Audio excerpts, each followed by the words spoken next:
বাংলাদেশ জাতীয়তাবাদী মহিলা দল ঐতিহ্যবাহী বকশিরপুর উপজেলার 16টি ইউনিয়ন থেকে এবং পৌরসভা থেকে আগত সভাপতি, সাধারণ সম্পাদক সহ উপস্থিত মহিলা দলের বিভিন্ন পর্যায়ের সম্মানিত নেতৃবৃন্দ, উপস্থিত উপজেলা বিএনপি, পৌরসভা বিএনপি, বাঁশবাড়ি ইউনিয়ন, কাছালি ইউনিয়ন, বিভিন্ন ইউনিয়ন থেকে আগত জাতীয়তাবাদী দলের সম্মানিত নেতৃবৃন্দ, সবাইকে জানাই সংগ্রামী শুভেচ্ছা এবং অভিনন্দন।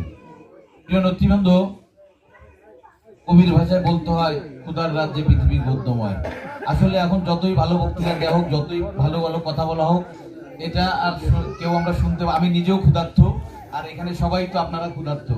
এজন্য আমি বক্তব্য বাড়াবো না। সত্যি আজকে ভালো লাগছে যে আমাদের এই বকশিরপুর উপজেলার বিভিন্ন ইউনিয়ন থেকে আজকে আমাদের এই মা বোনেরা যেভাবে এসেছেন, আমি সত্যি আশাবাদী।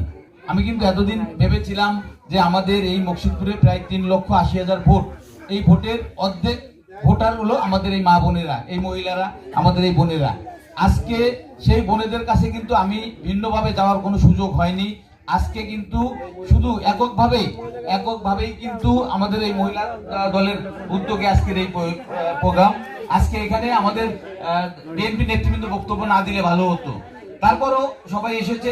এজন্য আমি আপনাদের কাছে আবারও বিনীতভাবে ক্ষমা প্রার্থনা করছি যে আজকে একটু হলো, আমি বেশি সময় 2-3 মিনিট কথা বলবো। আমি শুধু একটি কথা বলবো, এখানে অনেকেই বলেছেন যে আমাদের সামনে কিন্তু একটা সুযোগ এসেছে। কি সুযোগ এসেছে? আমরা এমন একজন নেত্রীর দল করি, আমরা এমন একজন মানুষের দল করি, আমরা এমন একজন নেতার দল করি। আমাদের দলের আদর্শিক জনক শহীদ রাষ্ট্রপতি জিয়াউর রহমান, যিনি এদেশের মহান স্বাধীনতার ঘোষণা দিয়েছিলেন, যার নেতৃত্বে এদেশের মানুষ সেদিন যুদ্ধ করে একটি পরাধীন জাতি থেকে একটি স্বাধীন সার্বভৌম বাংলাদেশ পেয়েছিলেন।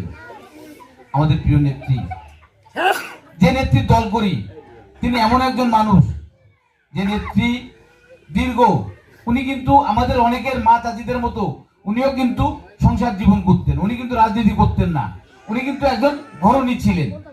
দেশের প্রয়োজনে, এদেশের মানুষের প্রয়োজনে, এদেশের স্বাধীনতা সার্বভৌমত্ব রক্ষার জন্য উনি কিন্তু ঘর থেকে বেরিয়ে সেদিন